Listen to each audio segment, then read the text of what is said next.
had ordered some tech gear from Best Buy in East Memphis for my commentary and repertorial projects. Aside, you can see them at the links at the tail of this video. Now, this pickup experience unexpectedly elicited impromptu coverage captured from my old and trusty 1999 Jeep production vehicle. December 26. I stopped the Jeep in a parking lot facing a long line of cars. They had to be in line for order pickup. This experience got me to thinking about the larger cultural trend, not just about Best Buy, but the big box chains brought on by the online commerce scape I and millions use every day. And like anyone on their personal missions, I just wanted to get my order and get back on the 20 or so mile trek to my edit bay. So I grabbed my email from Best Buy, walked into the store with other shoppers, and went to the service desk where I had gone before to pick up other online orders. There was no one there except one other customer. The staffer behind the desk spotted my Best Buy email copy and asked if this was for a pickup. Upon confirmation, he said I had to get into the line outside, that is, the line of cars wasting gas but inching forward. I knew now this was going to be an ordeal. I objected, but staff said this was the only way. I had already paid and needed the order for editing, so I acquiesced instead of canceling the order on the spot. So I traipsed back out, thinking how much the value of serving proven customers had declined in the online commerce world. In my world of growing up in Memphis and later even in LA, businesses went out of their way to get and keep customers. Now customers go out of their way for businesses. But it's just not big businesses, it's big media too. The media go out of their way for self-serving virtue signaling and powerful interests. Months earlier, I had spied an employee at the same Best Buy wearing a Black Lives Matter face mask. If conservatives wanted to buy something, they had to have that thrust into their awareness, while small independent businesses got burned down in other cities. I've always wondered if Best Buy was signaling they were satisfied with the message and thought it okay to intrude into buying decisions of customers with an abrasive as well as inappropriate political message.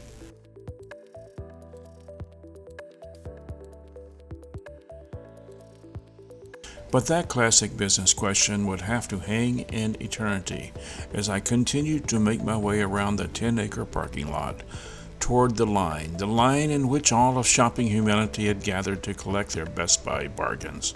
If this had been post-revolutionary Russia by about 50 years, maybe we would have been queuing up for bread. But as for me, I was in line for a gigabit Ethernet switcher and Cat-C cables. I could have ordered through B&H, Adorama, or even Amazon. But no, I had to get them almost next day instead of almost next day on Wednesday. By the time I'd reached the truck with one tail light and saw the sign instructing me to use an app, which of course I had not done, of course I thought of all the ways to which the Best Buy gang would subject me, making me pull my vehicle over, bringing out the wrong items, and then disappearing for an extended period of time until a stranger came out and asked me what I was waiting for. But none of that happened. The Best Buy team members could not have been more friendly, efficient, and well organized. I just continue to wonder why online customers were made to queue up for a half hour outside in a car line.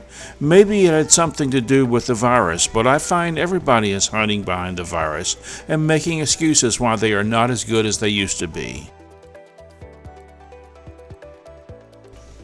By the way, the email they sent me said I should be parked and then call on arrival. Only when I was parked did they say that's not what to do. I went inside because I did not have the phone number. Actually, I don't see how it made any difference from the pickup desk inside as opposed to a makeshift pickup outside. And if COVID were a concern, it seemed to me people were closer handing off products to drivers who were more likely not to wear masks. I wasn't. Would a 6-foot counter space indoors be safer? Another reason for the post-Christmas car pickup strategy could have been it may have made for better organization in space and schedule. But that obviously depended on people using the app. When I told a staffer I had not used the app, she said I would have to pull ahead and wait a little longer.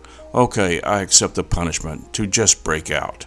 It would be interesting to know how many people in line actually use the app. Another thing companies have given themselves permission to do, in effect, is force their customers to use apps for the benefit of convenience. But convenience mostly for the business, which adds to efficiency. But does it add a certain degree of corresponding alienation from the customer? Think these customers don't feel alienated to the store right now?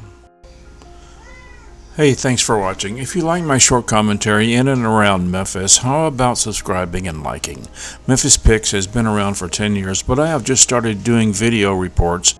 Also, go to memphispixnews.com and get on our mailing list for stories, photography, and video. If you have tips and suggestions, send them over at the following email.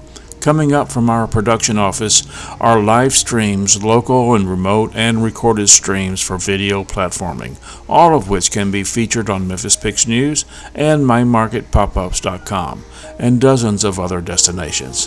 Thanks again. See ya.